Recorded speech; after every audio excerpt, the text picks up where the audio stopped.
stage gently.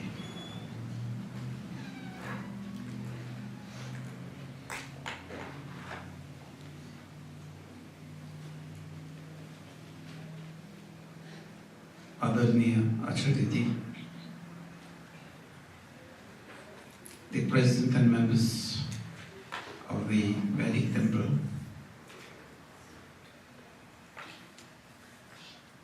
distinguished guests, sisters and brothers, and dear kids.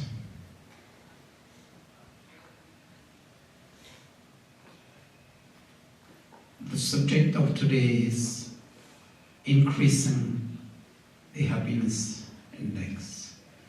The first question would be, what is happiness? We generally think of happiness to be things associated to the senses. Whatever we are eating, we have as taste, we have as smell, we have as sight, we have as feeling. But whatever happiness we derive from these senses, they are fleeting moments of happiness. They are not long-lasting. When you are having food, the taste lasts till here. Once it goes down the throat into the food canal, there's no taste left, no sensation. That's all. It ends there. This is how we generally recognize happiness.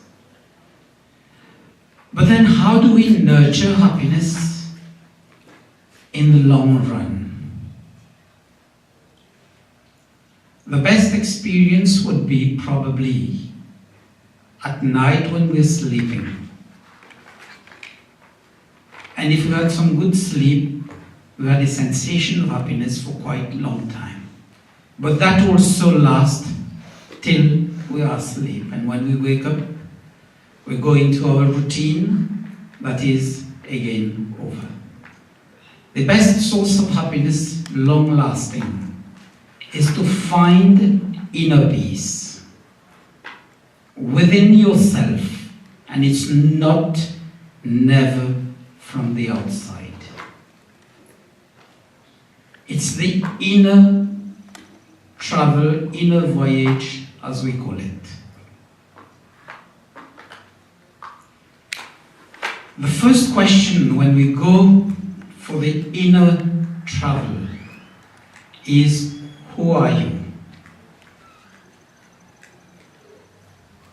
We say, first the reply, general reply would be our name, or the son of X, Y, and Z, or we in such and such profession.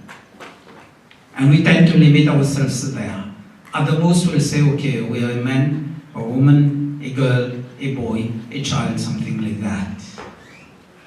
But do we realize there's something which is very intrinsic, very subtle in us? And that subtle thing in us is what we call Atma, or the soul, which has no gender. It's not young, it's not old, nothing like that. And how do we know that there is a soul inside the body? When someone passes away, there's something which has left this body.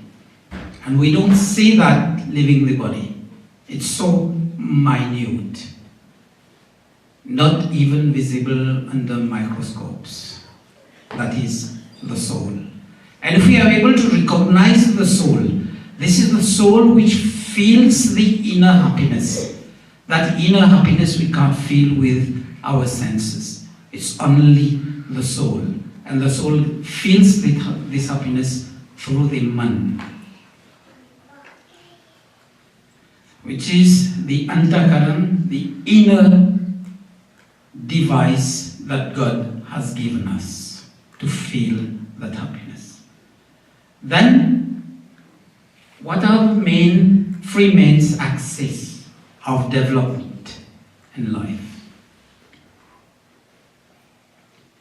If we're able to recognize that, Maharishi Dayanand has given it clearly in the sixth principle of the Arya Samaj. The physical, mental, moral or spiritual and the social development. It starts first with the physical development. When you have a sound body, you can have a sound mind and sound spirit.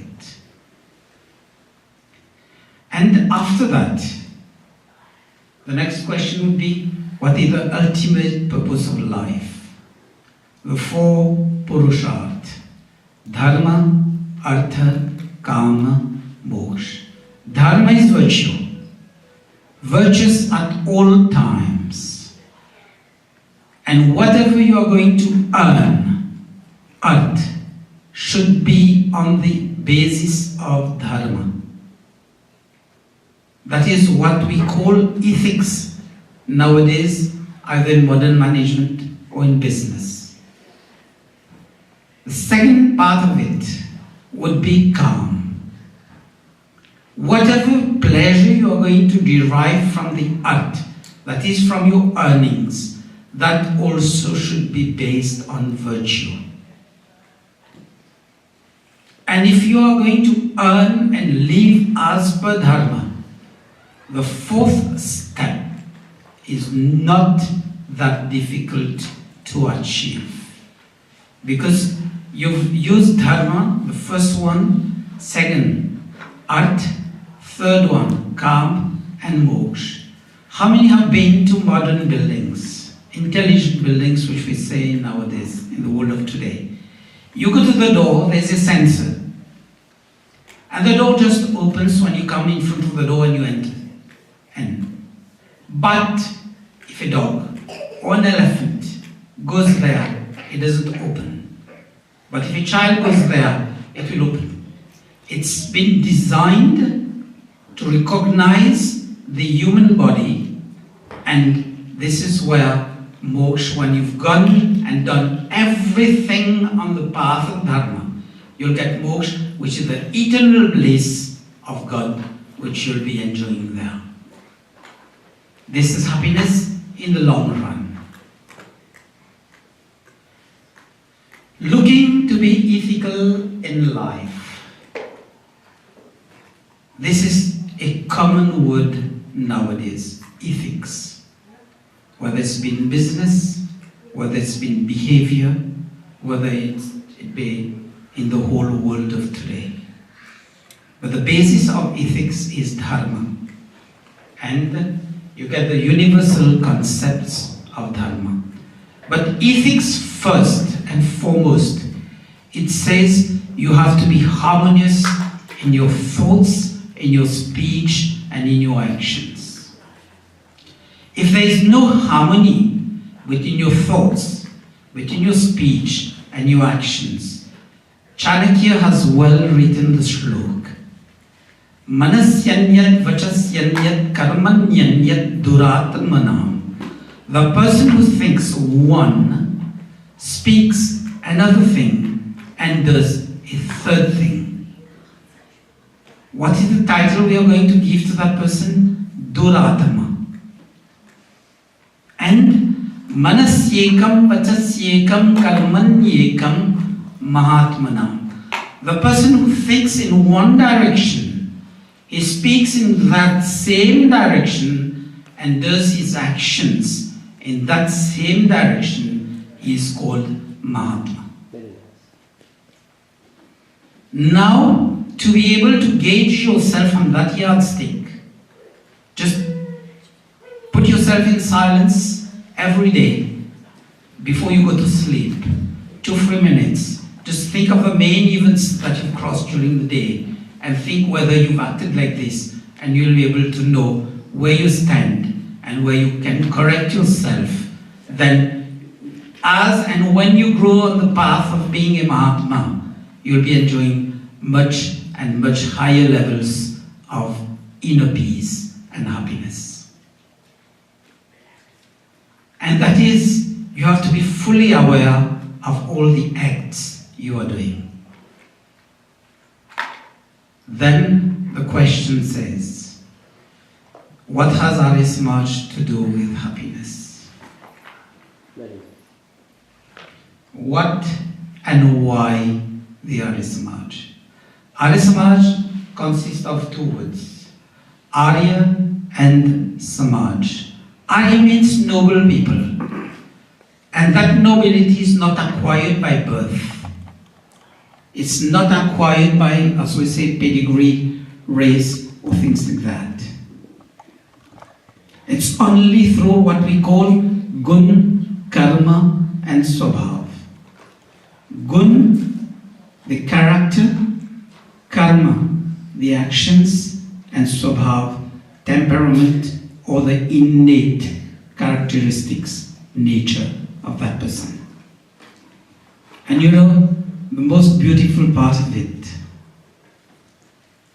so many times we see people, very fine, refined character, very polished, but when things goes bad in life, or the events do not run as per the expectations, then you see the real characteristic of that person, which just sprouts out.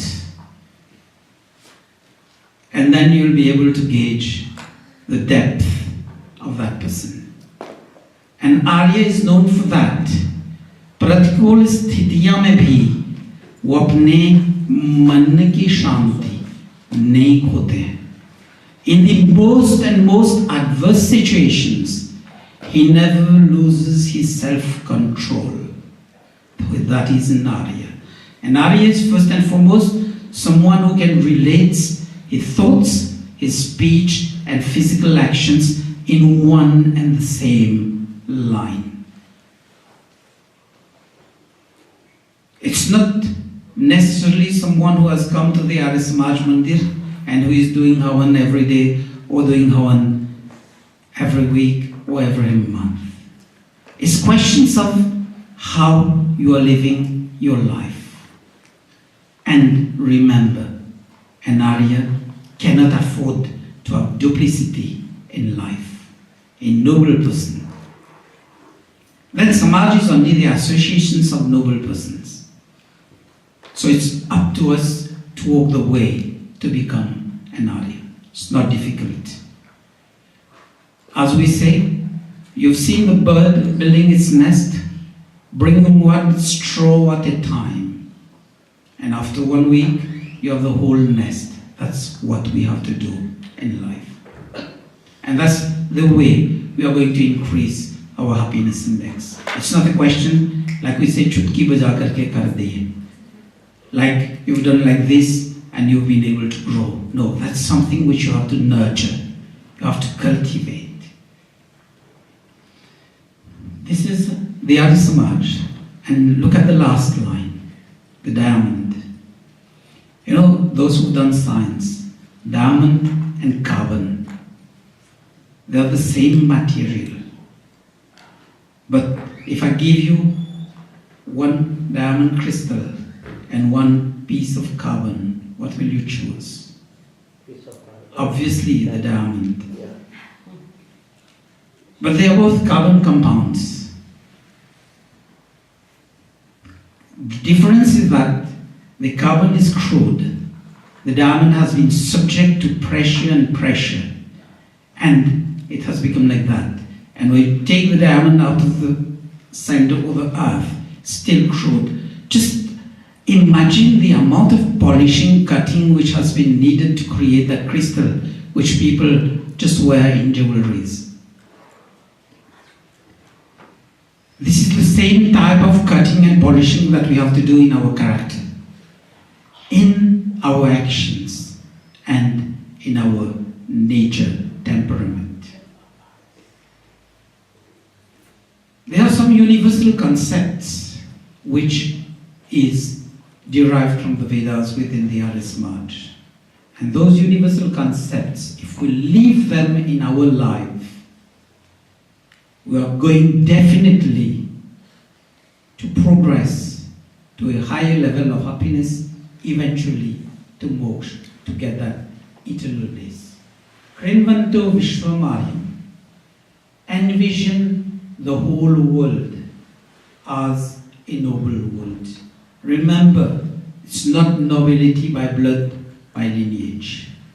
It's nobility only, manasa vacha karmana.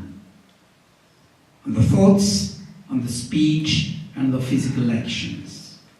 Second one, Vasudhaiv Kutumbakam. Seeing the whole world as a family. And when you see the whole world as a family, you know what is the beauty of it? It's a total contradiction from the concept of globalization in our modern times. Modern times globalization talks about economy and only profit and profit. But have you seen within a family that family members will extort and try to maximize the profit from other family members, like we say between a husband and a wife, or between a son and a father, mother, or daughter? No. This is the concept of globalization. When we see the whole world as one family, you'll work for the physical, mental, moral, spiritual, and social welfare of all. And just imagine this concept. Maharishi Dayanand wrote it to the Arya Samaj in 1875. We are talking of globalization probably some 30 years, at the most 40 years back.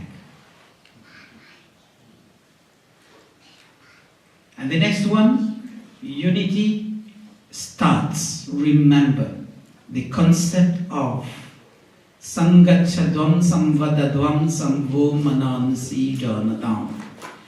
Deva Bhagam Yatha Purve Sanjanana Upasate. The concept of unity starts with the individual, who is the smallest unit of society. आजकल बहुत सुनते हैं कि समाज सुधार, but that समाज सुधार, starting at clinic of the society, it starts within the self. And when my thoughts, my speech and my actions are all pure, I become the role model for my family and for my friends. And by extension, that family becomes a role model for people in that village or in that town or in the city. And that city also, when they use that role model, they become a model village, a model town, a model city for the nation. And when that nation follows that role model, it becomes a role model for the whole world and the universe by the multiplier effect, which we say in economics, would be a much better world to live in, with a higher level of whatever you take it, whether it's happiness which you can feel from the senses or happiness which you can feel within yourself, the inner peace. This is where the principles of the Arya Samaj, of which we are celebrating the foundation today, goes into the game. The first two talks about God, and the second, 3, 4, 5, talks about our personal duty.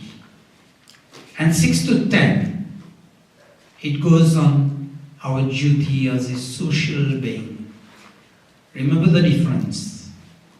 We are talking about the social being, not the social animal. Unfortunately, the world today treats man as a social animal. That's why we go down and down to adopt the animalistic behaviors.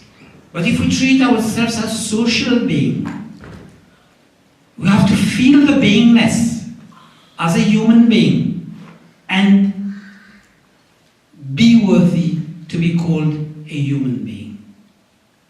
And the beauty of things, modern management, in the 6th principle of the Arya Samaj, given by Maharishi Dayanand in 1875, the vision and mission statement.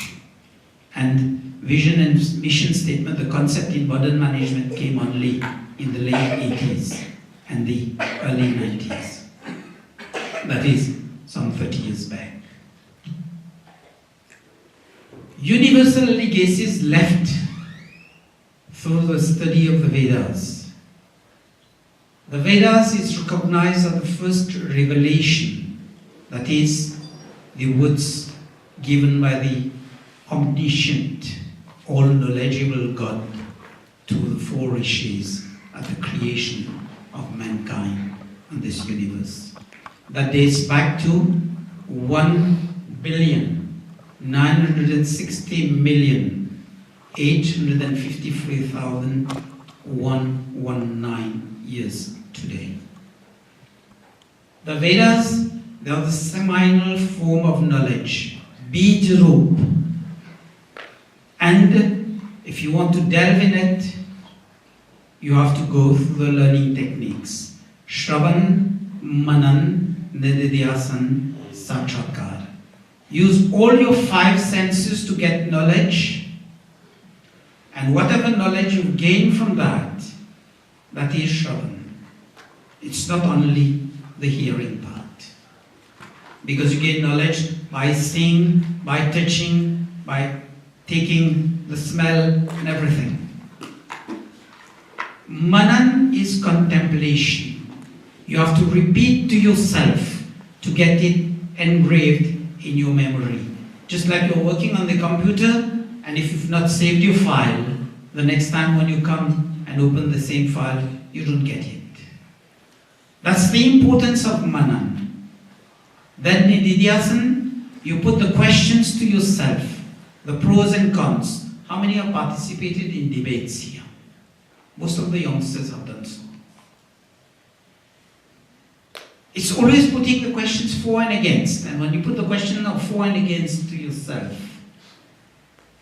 you get to get the right conclusion. And when you go towards the right conclusion, that is Sakshatkar. You see, the learning methodology which our rishis taught us, if we apply it in our day-to-day life today, and especially for the modern students, you're bound to get 100% success, and 100% success will bring you 100% happiness. The Rig Vedas have been inscribed as the oldest book of humanity. The manuscripts, in fact, were inscribed in 2007 as the memory of the world. And in 2008, UNESCO proclaimed the chanting of the Vedas as intangible heritage of humanity. The first inscription was 2003 and confirmed in 2008. So it's not something that we are just saying from the books. Even international organizations have started recognizing the value of the Vedas. Universal legacy, you will see several organizations have adopted several concepts, amongst which we'll see a few of them. Compulsory education for all. Probably in US and Europe, compulsory education is here for over 50, 60, 70 years. In Mauritius, it was only some 20 years back. But that also, when it was proclaimed, even the politicians said that this is a concept which is found in the Satya Prakash of Maharishi Dayananda Saraswati. It's no new thing which have been given to the world. It's just sourced from the Vedas. Respect for parents, for teachers, for elderly people, for benefactors. If you want to live happily, obviously, when somebody gives you a pen, somebody gives you a piece of paper, you say thank you. But do we say thank you to the Lord who has given us every morning a new day to see, to live? If we have no gratitude and expect to get happiness in return, do you think that is possible? We have to balance the equation.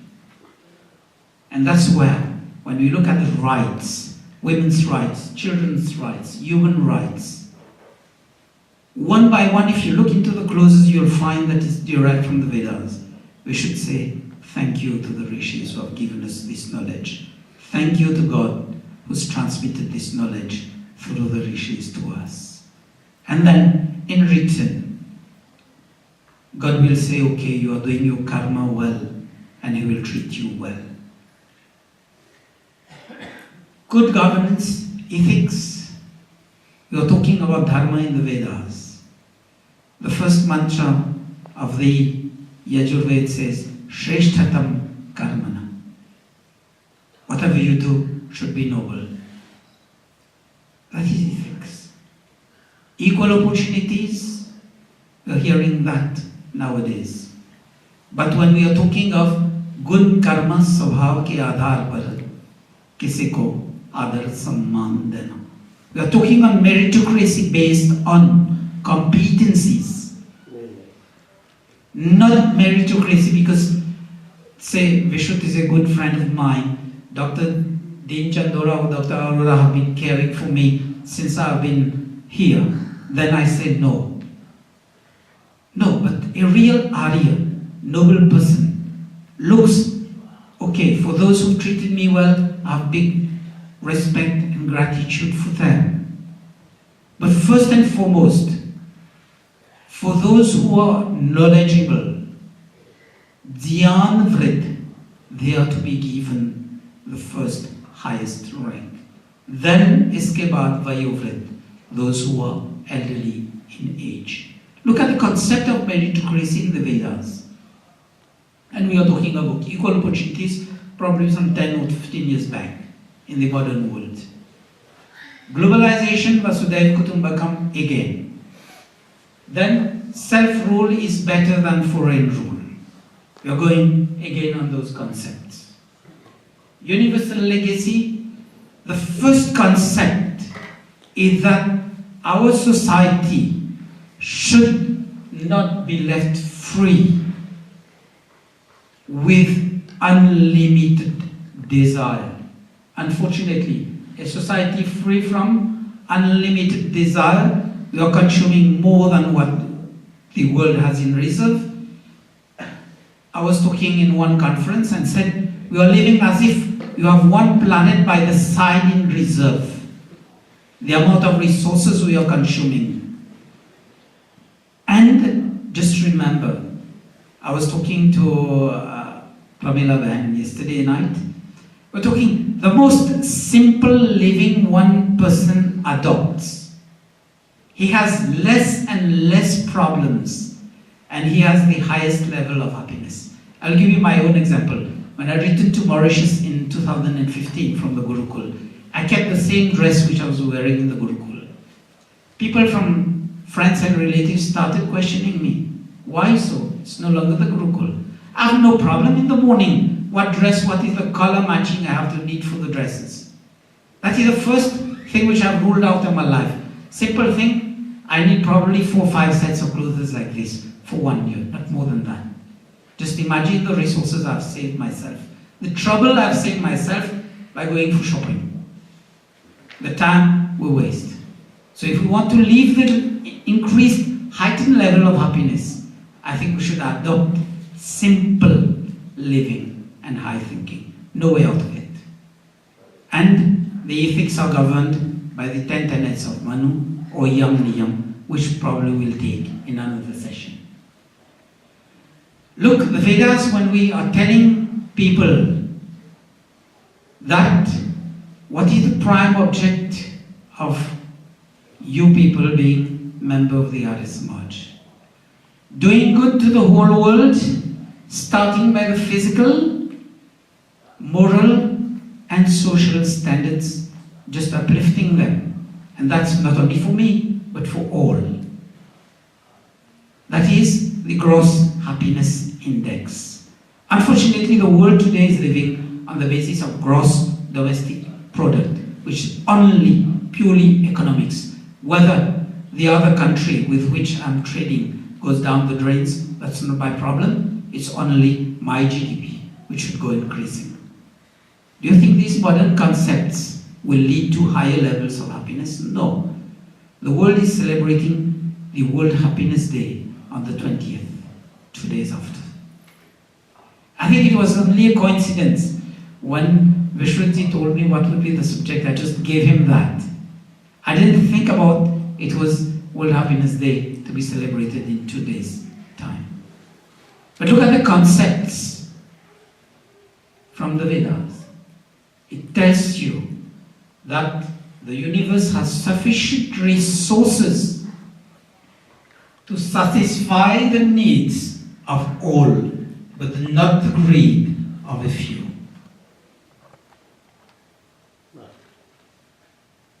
And what is this lifestyle of people today? Totally opposite. 180 degrees.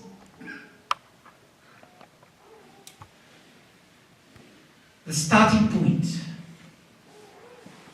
the success rate of increased happiness, is the sum total of our individual efforts to live up to universal ideals.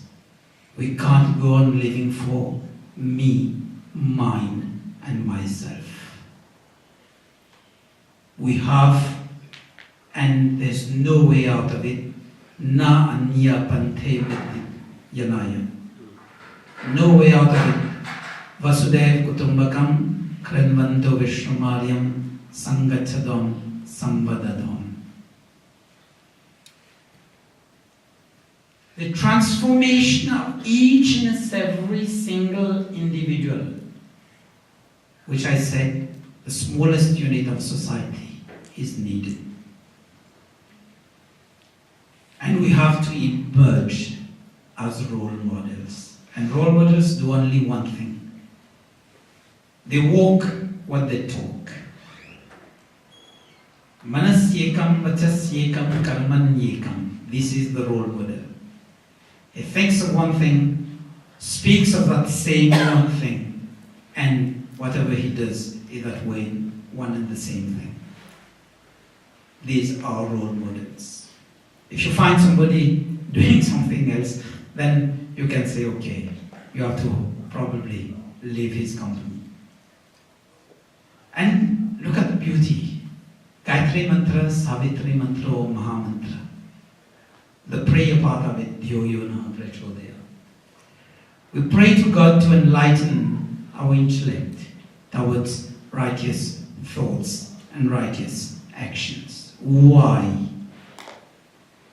You are growing from Samanya Buddhi, the ordinary mind, to Medha Buddhi, which allows us to tame our emotions, to tame our thoughts, and catch the inner inspiration within us. Because with Medha Buddhi, we are going always to abide by truth and drop whatever is not true. We are going to always abide by the guidelines of virtue, virtuous living, dharma, and what is adharmic, immorality, vice, we are going to put it in the bin. And when we know those two things, kartavya, our duties and responsibilities, will affirm and assert ourselves in that. We are going to shun negligence, irresponsibility, disloyalty, all the things to the bin. And when we've done that, God will empower us to catch the inner inspiration which is giving at all times. Remember, when we are going to do something good, just calm yourself for 1 second and just see the inner feeling. Good thoughts, good actions, good speech. Andar se anand, utsaah, ullas, umang. Inner peace, joy, contentment, increased level of happiness.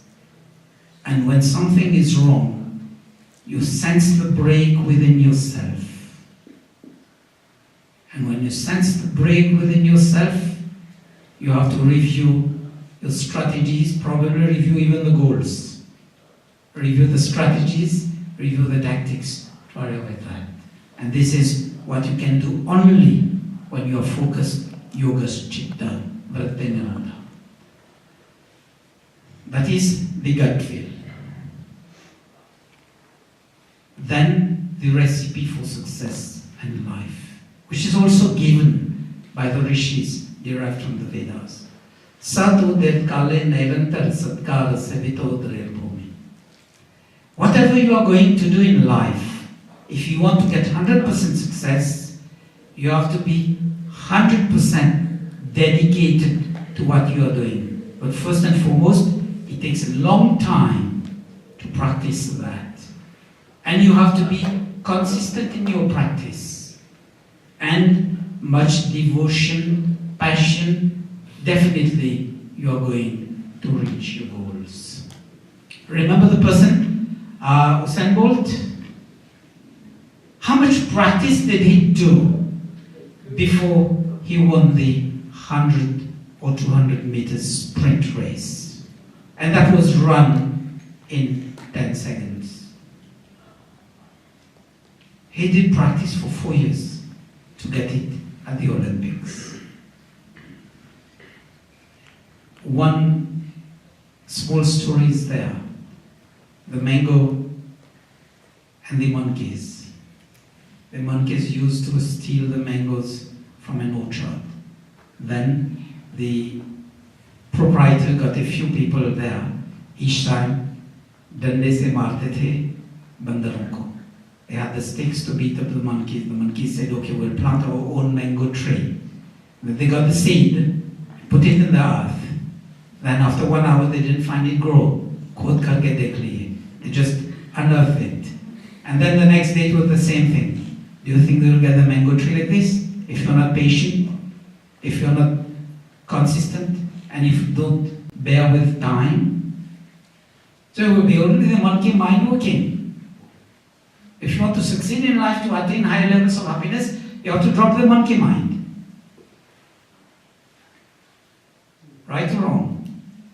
And then remember, if we want higher levels of happiness, we have to regenerate our spiritual, physical, spiritual health. Gear to wider horizons, not think only for me, mine and myself. We have to delve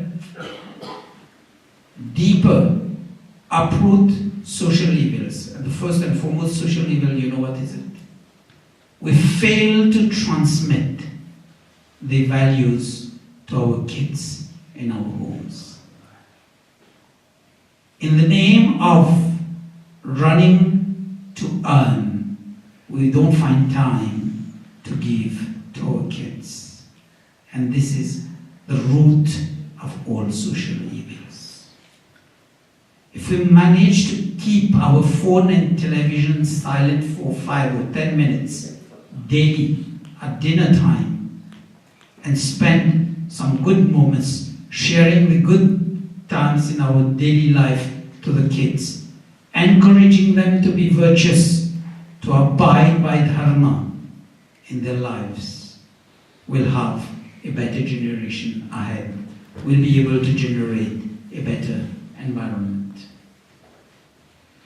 But all the good intentions that we may be having, without any action, we are nowhere. Remember, how many cars are there outside? Till the driver doesn't sit on the driver's seat and start, the car doesn't move, and the car moves only where the rubber meets the road. If the rubber doesn't meet the road, you're sitting in the car on the lift, accelerate how much you want, you're still on the lift at one particular place, going nowhere. So it's up to us to choose what we want in life. I will finish with one small story to tell you what the Arya Samaj tries to do. I got that story from WhatsApp, from friends, which I want to share with you. There was one young gentleman, since he was growing, his father always hinted at him, put your room tidy, put your clothes in good places, put your books in order, everything. Each time when his father ticked to him, he said, oh dear, that old man's still hanging behind me. The day I'll get a job, I'll just leave everything. That will be my last day in the house. He went for an interview, and starting from the very main gate, he found the gate not so well opened. He said, that's wrong. Push the gate well, open it, and had it well in place.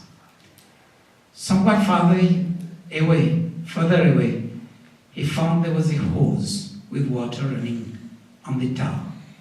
He said, that's wastage. He just lifted the hose and put it in the roots of one tree. He went to the door, entered the main building. The mat was half folded. He said, that's bad.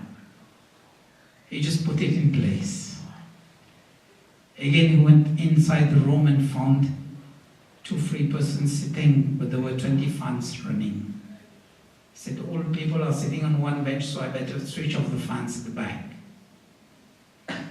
He went into the room, now for the interview.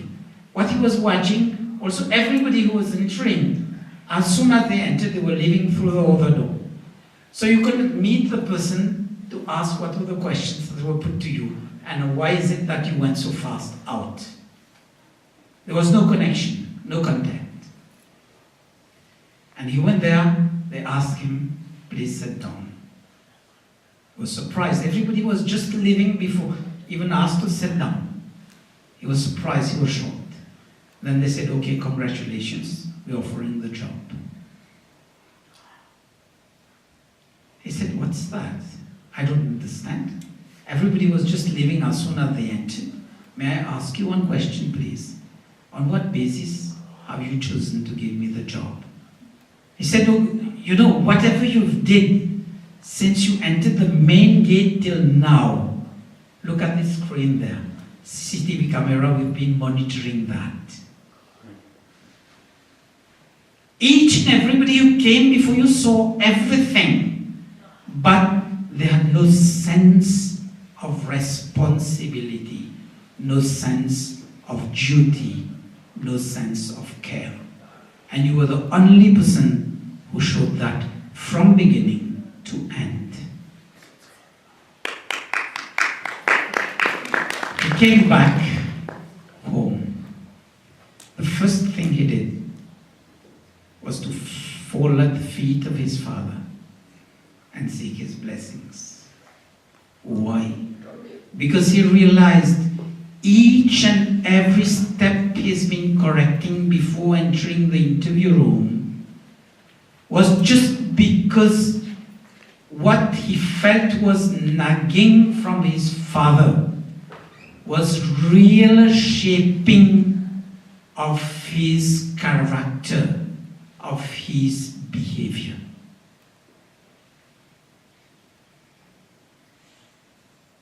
And this is what Arya Samaj tells you to do in life. To shape yourself so that when you reach wherever you have to go, the doors open by themselves. Thank you very much for your kind attention. Any questions, please?